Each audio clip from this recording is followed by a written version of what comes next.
pimpinan KPK independen, tidak bisa diperintah oleh kekuasaan, maka dengan cara mengubah undang-undang KPK lah pimpinan KPK dapat diatur. Ya, ya.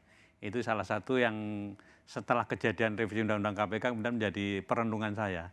Oh ternyata pengen KPK itu bisa diperintah-perintah gitu. Intinya revisi Undang-Undang itu kan SP3 menjadi ada, kemudian di bawah presiden. Karena apa pada waktu itu mungkin presiden merasa bahwa ini ketua KPK diperintah presiden kok nggak mau. Apa mungkin begitu kemudian Itu gelagat awalnya ya? Ya, nah, jadi jadinya kan revisi Undang-Undang KPK itu. Dan sebelum revisi Undang-Undang KPK itu Anda kemudian juga perlu pahami buzzer itu kemudian kan bukan main kan. KPK sarang Taliban, KPK. Jadi sehingga civil society pada waktu itu yang membela revisi Undang-Undang KPK itu sangat-sangat sedikit. Teman-teman saya seperti Pak Imam Prasojo itu nggak datang tuh kalau waktu itu karena tidak sebanyak waktu membela cicak buaya. Tidak pada waktu cicak buaya karena merasa ini KPK sudah seperti Taliban, seolah-olah omongannya buzzer itu betul gitu. Jadi revisi Undang-Undang KPK kemudian terjadi. Setelah itu bagaimana relasi Pak Agus dan pimpinan KPK lainnya dengan istana?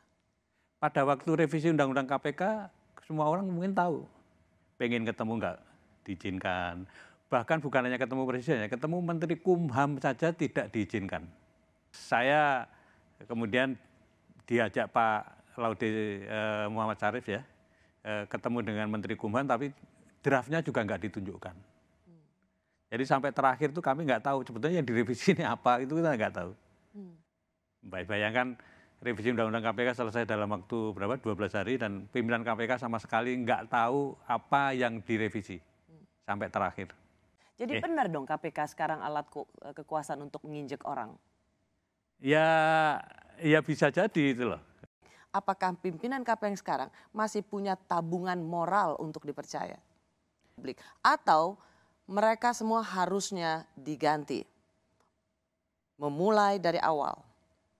Dan memulai dari awal pun juga perlu kita pikirkan independensi KPK mau dikembalikan atau tidak, ya kan?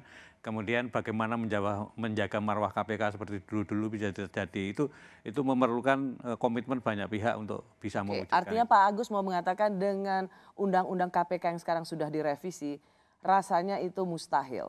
Ya. Mengganti semula sendiri Anda juga cukup ragu dong. Kita bisa mendapatkan pimpinan-pimpinan KPK yang punya integritas.